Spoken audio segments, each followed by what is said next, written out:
What's good, YouTube? It's your boy Tonyd2wild checking in once again, back with the pick of the day, guys, on the review of the upcoming Kobe 4 Protro Gift of Mamba.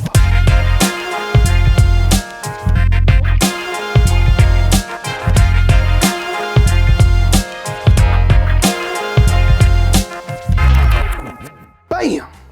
The Gift of Mamba Kobe 4 Protro set to release on December 27th for a retail price point of $180. Now, everybody's been talking about the Kobe 6 Grinch, and I can't lie, I've been talking about it as well. But there's been a Kobe under the radar, and this is this one in particular, the Gift of Mamba capsule. And it's actually going to be releasing alongside with a jersey and a varsity jacket.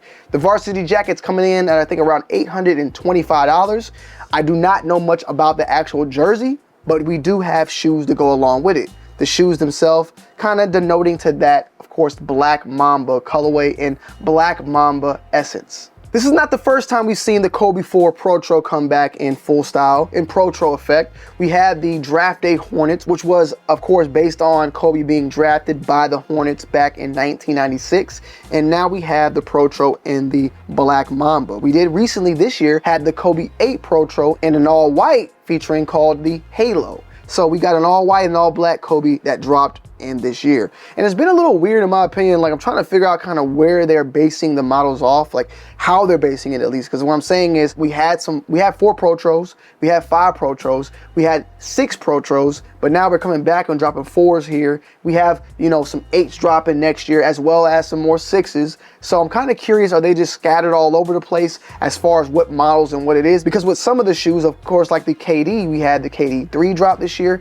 Now the KD 4 is dropping next year. We had LeBron 8s drop one year, and then LeBron 9s had dropped. But now we're going back and dropping LeBron 4s. So it seems like there's got to be a little bit of a scattering going on as far as Nike basketball retro line for the most part. You have the Kobe Bryant signature in gold on one shoe and not on the other. 24 on the back of both of the shoes out there. And you got a mixture of nubuck and I would say a leather upper that has a snakeskin material going around the whole entire thing. And that thing, in my opinion, is a very, very well and nice put out, man. I really like what they did there. Of course, giving a great resemblance of that Black Mamba and the Mamba mentality.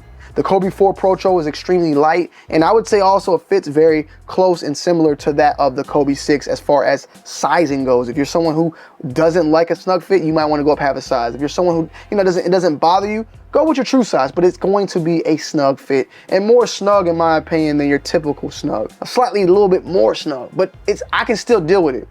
I think it has a lot to do with the fact these are basketball shoes, and Kobe always wanted a shoe that would form to your foot.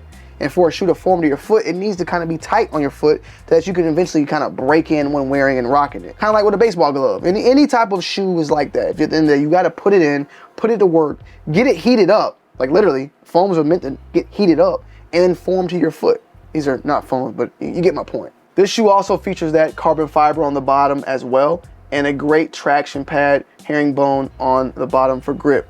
As I stated, very lightweighted, and I also said that when wearing the shoe, I felt a lot of the pressure, a lot of the tightness of the shoe, more so on the top of the foot instead of on the sides, or even the length. Like the overall length was fine.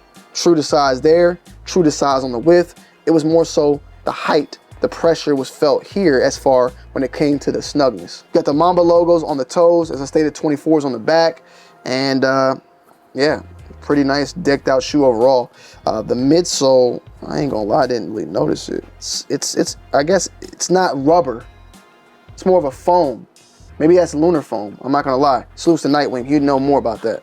Cause I know they had lunar foam going on specifically back then. Maybe I'm wrong. Let me see, it's on the toe. Let me, Zoom Air. Okay, it says Zoom Air. Zoom Air on the outsole. And these insoles are not coming up as easy. On the inside, you got the Kobe logo as well. And as I stated, they're extremely lightweighted. From the most part, from what I heard, these are a little bit more limited. I heard these are pretty limited. A lot of people are not talking about them right now, but I've been on top of it since I heard about them last month. I heard about a Gift of Mamba just collection dropping, and that's when I started paying attention, and I even looked up and found pictures on it, and then bam, here we are today. I do own the Halo, and now these all black, yeah, it's a must cop at the end of the day. So definitely something to look forward to and keep your eyes peeled on. The 27th, and it's $180. I mean, this is damn near like the last shoe releasing from Nike's end So be on the lookout when it comes to this. And let me know you guys' thoughts and opinions. Are y'all rocking with this or not? Is it a janitor juper? You know how all black shoes sometimes hit or miss because it's all black, so you can't see much. The same way with all white, you can't really see the detailing. But I think the way they did the contrast and the material, you could tell obviously the snakeskin and the nubuck and differentiate it. I do say the laces I just don't like. I'd rather had some different laces. The laces are really like just cheapo in my opinion for a great quality shoe like this, but to each its own. I love y'all, I appreciate y'all as always, and I'm gonna end you guys and girls off with an on foot review. Peace.